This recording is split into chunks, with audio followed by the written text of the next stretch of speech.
আজকে তোমাদের প্রথম ইতিহাস ক্লাস শুরু করব। সপ্তম শ্রেণীর এই প্রথম ইতিহাস ক্লাসে সমস্ত ছাত্রছাত্রীদের অভিনন্দন জানাচ্ছি। আমরা যেহেতু প্রথম, সুতরাং প্রথম অধ্যায় থেকেই শুরু করছি ইতিহাস। প্রথম অধ্যায়ের ইতিহাসটা হচ্ছে অতীতকে জানা। অতীতকে শেখার জন্য আমরা যেই সাবজেক্টটা পড়ি সেই সাবজেক্টটা সম্বন্ধে একটু ধারণা। ইতিহাসের ধারণা। ইতিহাসের ধারণার অর্থ হচ্ছে ইতিহাস কি এবং আমরা যে ইতিহাস পড়ি সেটা কেন পড়ি, কিসের জন্য, আমাদের পড়তেই বা কেমন লাগে, কোথা থেকেই বা ঘটনাগুলো আসে, কিভাবেই বা আমরা এই ঘটনাগুলোকে জানতে পারি। এই সমস্ত ঘটনা নিয়েই হচ্ছে ইতিহাসের ধারণা। দেখো, ইতিহাসকে খুব সহজভাবে বললে বোঝা যায় মানুষের অতীত কার্যকলাপ। এই মানুষ কারা? সবাই, কেউ বাদ নেই এখানে। এমনকি তোমরা গতকাল পর্যন্ত যে কাজগুলি, যে ঘটনাগুলি সাক্ষী হয়েছ, যে কাজগুলি করেছ, সেগুলোই তোমাদের জন্য একটা ইতিহাস। আবার আজকে যেটা হচ্ছে বা যেটা করছো সেটাও কিন্তু ইতিহাস হয়ে যাবে। আগামীকালকেই বলবে আজকের দিনটার জন্য যে গতকালকের ইতিহাস। অর্থাৎ আমরা মানব জাতি অতীতে যে ঘটনাগুলো ঘটিয়েছি বা যে কাজগুলো করেছি সেগুলোই হচ্ছে ইতিহাস। অনেকেই হয়তো এটা ভাবে যে ইতিহাস মানেই বোধহয় রাজা, যুদ্ধ, এরকম নানা রকম ব্যাপার, রাজাদের ব্যক্তিগত ব্যাপার। তো এরকম শুধুমাত্র রাজাদের কাহিনী নিয়ে, অভিজাতদের কাহিনী নিয়েই কিন্তু ইতিহাস নয়। যেহেতু আগেই বললাম, ইতিহাস হচ্ছে সাধারণ মানুষেরই কথা। তোমার আমার মতো সাধারণ মানুষ, শ্রমজীবী সাধারণ মানুষ, বড়রাও অবশ্য আছে, ধনীরাও অবশ্যই আছে, সবাইকে নিয়েই হচ্ছে ইতিহাস। আমরা যে এই পৃথিবীতে বাস করি, মানব জাতি, এই মানব জাতি পৃথিবীতে আজকের থেকে প্রায় 30 লক্ষ বছর আগে এসেছে। কিন্তু তার আগে কি এই পৃথিবীতে কেউ ছিল না? অবশ্যই ছিল, অনেক কিছুই ছিল, গাছপালা, অন্যান্য জীবজন্তুরাও ছিল। তোমরা তো জানো ডাইনোসরের কথা। সেই ডাইনোসররাও কিন্তু এক সময় এই পৃথিবীতে ছিল। প্রায় 2-3 কোটি বছর আগে ডাইনোসরদের অবস্থান ছিল পৃথিবীতে। বিজ্ঞানীরা বলেন কোনো এক ধূমকেতু বা উল্কার জন্য ডাইনোসররা কিন্তু পৃথিবী থেকে বিলুপ্ত হয়ে গেছে। বিজ্ঞানীরা যা বলবেন সেটাই তো মানতে হবে, কারণ সেগুলোর পিছনে প্রমাণও আছে। প্রমাণ ছাড়া কেউ কোনো কথা বলেন না, বিজ্ঞানীরা কি, ইতিহাসবিদরা কি। এখন আমরা বলি এই যে মানব জাতি প্রায় 30 লক্ষ বছর ধরে এই পৃথিবীর বুকে যা যা ঘটনা ঘটিয়েছে, সে সমস্ত ঘটনাই হচ্ছে। এখন কথা হচ্ছে যে এই ইতিহাসগুলি আমরা জানি কোথা থেকে, কে জানায় আমাদের? কারণ আগে মানুষরা তো এই ঘটনাগুলি কোথাও লিখে যাননি। তারা কোথায় কি করেছেন, কি হয়েছিল, কি ঘটেছিল, কিছুই লিখে যাননি। কারণ তখন লেখার যে পদ্ধতি সেটাই কিন্তু আবিষ্কার হয়নি। সুতরাং লেখার পদ্ধতিটা আবিষ্কার না হওয়ায় সে সকল কিছু লিখে যাবেন সেটা আমরা আশা করতে পারি না। আমরা যে এখন অনেক কথাই যেমন লিখে রাখি আমাদের নিজস্ব ভাষায়, যেমন বাংলা ভাষায়, ইংরেজি ভাষায়, হিন্দি ভাষায়, উড়িয়া, মারাঠি, সমস্ত রকম ভাষায় আমরা যে লিখে রাখি, আমাদের নিজস্ব একটা লিপি আছে। বাংলায় যেমন ক খ গ ঘ সরয় সরয় এগুলো আছে, এগুলোই লিপি আর কি। তো এগুলো ভাষা আমরা লিখে রাখি। তো আগে তো এগুলো ছিল না। ভাষার উৎপত্তি আজকের থেকে প্রায় হয়তো 10,000 বছর আগে হয়তো পৃথিবীতে হয়ে থাকতে পারে লিপির উৎপত্তি। এই লিপি যখন উৎপত্তি হয় তখন থেকেই কিন্তু মানুষ লিখত, মনের ভাবগুলো প্রকাশ করত এবং লিখে রাখত।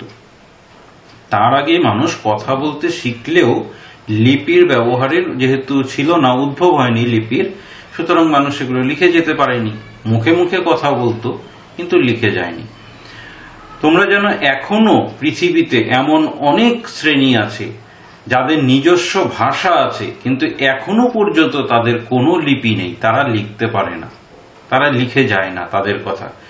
কিন্তু এই হাজার হাজার বছর ধরে এদের নিজস্ব ভাষা বংশ পরম্পরায় একজনের মুখ থেকে আরেকজন, একজনের মুখ থেকে আরেকজন, এভাবেই কিন্তু এখনো চলে এসছে, হয়তো ভবিষ্যতেও চলবে।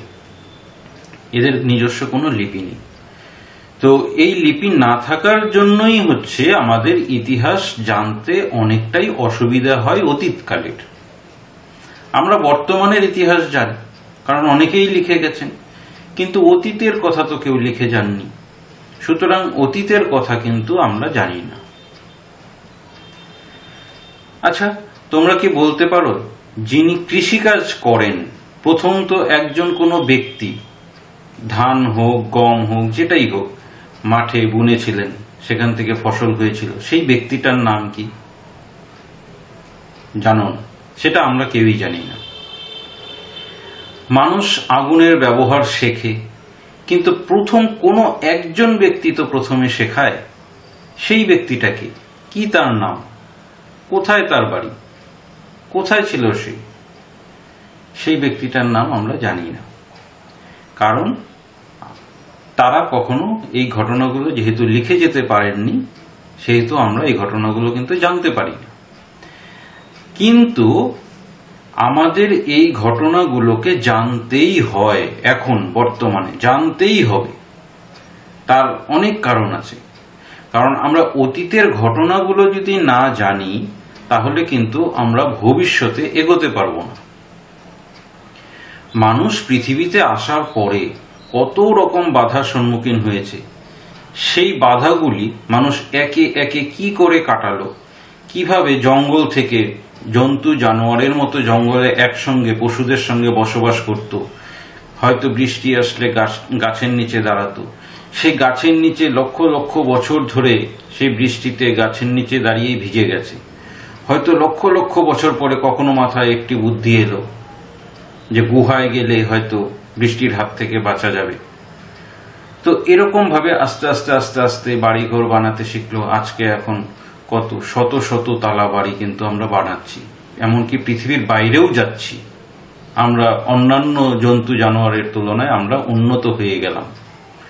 সুতরাং এই যে মানুষের জীবন যাত্রা, মানুষের যে একটা জার্নি, যাত্রা পথ, একদম শুরু থেকে একদম এই পর্যন্ত, এই ঘটনাগুলো কিন্তু আমাদের জানতে হয়, জেনে রাখা অত্যন্ত জরুরি। কারণ না হলে আমরা ভবিষ্যতে এগোতে পারবো না। তো সেই কারণেই আমাদের কিন্তু ইতিহাস পড়তে হয়, অতীতের ঘটনাগুলিকে জানতে। এবার পড়তে হয় বললেই কি হয়, কেন পড়ব? পড়ব দুটি কারণে। এক, মানুষ যে অতীতে ভালো কাজগুলি করেছে, ভালো কাজগুলি যেগুলো করেছে সেগুলোও আমরা জানব এবং সেগুলোকে আরো ভালো করার চেষ্টা করব। দুই, মানুষ অতীতে যে খারাপ কাজগুলি করেছে, ভুল কাজগুলি করেছে, সেগুলোও আমরা জানব, সেগুলো থেকে আমরা শিক্ষা নেব, যেন আমরা ভবিষ্যতে আর ওই ভুলগুলি না করি। এই কারণেই কিন্তু আমাদের ইতিহাস পড়া খুব জরুরি।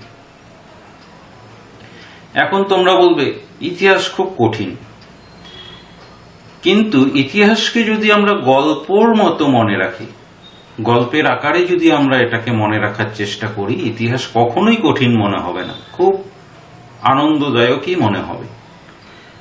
হ্যাঁ, ইতিহাসে অনেক সাল তারিখ আছে যেগুলো আমাদের কাছে বিরক্তির উদ্রেক করে, বিরক্ত লাগে, এত সাল তারিখ মনে থাকে না। কিন্তু যারা ইতিহাস কন্টিনিউ পড়ে তাদের কিন্তু সেটা অটোমেটিক মনে থেকেই যায়, তখন কিন্তু আর কোনো কিছু গুলিয়ে যায় না। কিন্তু নতুন নতুন একটু অসুবিধে হয়।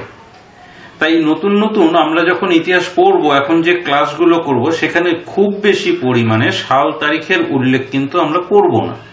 হ্যাঁ, কিছু কিছু দরকার আছে যেটা খুবই প্রয়োজন, সেখানে তো উল্লেখ করতেই হবে। কিন্তু অহেতুক অন্যান্য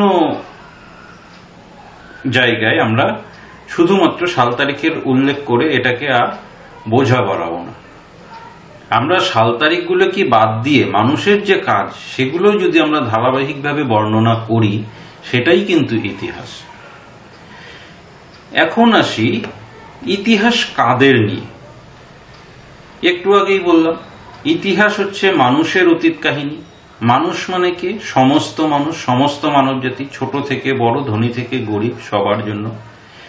কিন্তু একটা সময় আমাদের অসুবিধে ছিল এটাই যে আমাদের কোনো লিপি ছিল না, আমাদের কোনো ভাষা ছিল না, সেই জন্য আমরা ওই ইতিহাসগুলো জানতে পারি না। কিন্তু পরবর্তীতে যখন ভাষার সৃষ্টি হলো, লিপিরও সৃষ্টি হলো, মানুষ লিখতে শিখলো, তখন আরেকটা অসুবিধা ছিল। তখন যারা লিখতো, এরকম পড়াশোনার মানুষ মানে শিক্ষিত মানুষ তো সমাজে খুব কম ছিল, খুব কম। তো সেই শিক্ষিত মানুষ যারা ইতিহাস লিখতো তারা কিন্তু সাধারণ মানুষের কথা খুব বেশি লিখে যায়নি। তারা রাজাদের কথাগুলোই বেশি লিখে গেছে, কারণ তারা বিদ্বান ছিল এবং বিদ্বানদের সমাদর করত রাজারা, তারা রাজার অধীনে কাজ করত। সুতরাং তারা কি করত, তাদের লেখনীর মধ্যে যেহেতু রাজার অধীনে কাজ করত, তাই রাজারই গুণগান গাইত। রাজা যদি খারাপও হতো, বিভিন্ন খারাপের দিকগুলি বাদ দিয়ে ওনাকে কিভাবে আরো ভালো করে তোলা যায় মানুষের কাছে, সেভাবেই ওনারা লেখনীগুলো লিখতেন। তো সেখানে কিন্তু সাধারণ মানুষের স্থান খুব একটা হয়নি।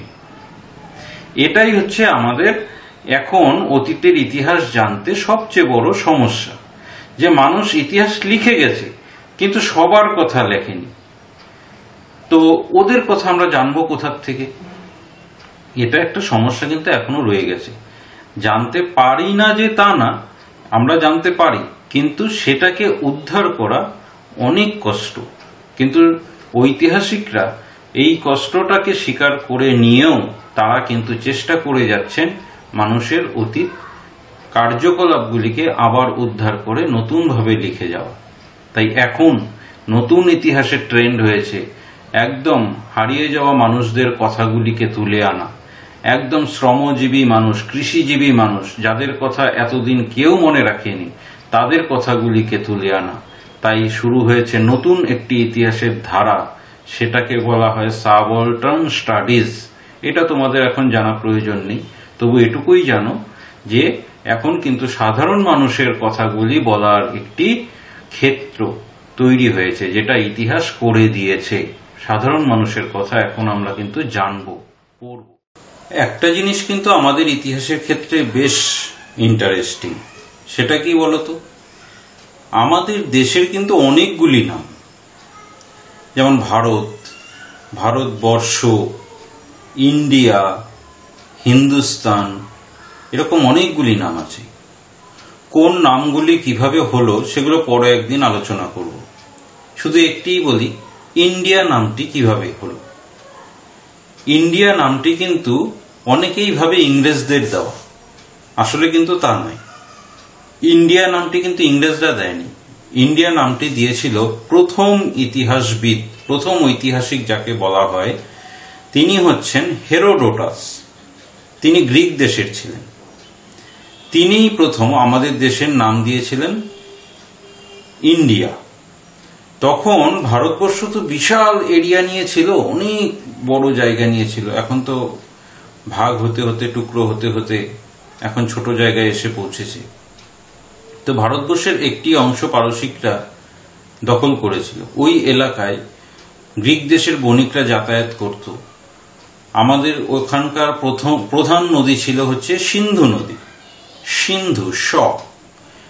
তো এখানে পরবর্তীতে বলবো এসব, এখানে স ওরা উচ্চারণ করতে পারত না, শকে হ উচ্চারণ করত, হ। সিন্ধু, হিন্দু এরকম হয়ে গেল ব্যাপারটা।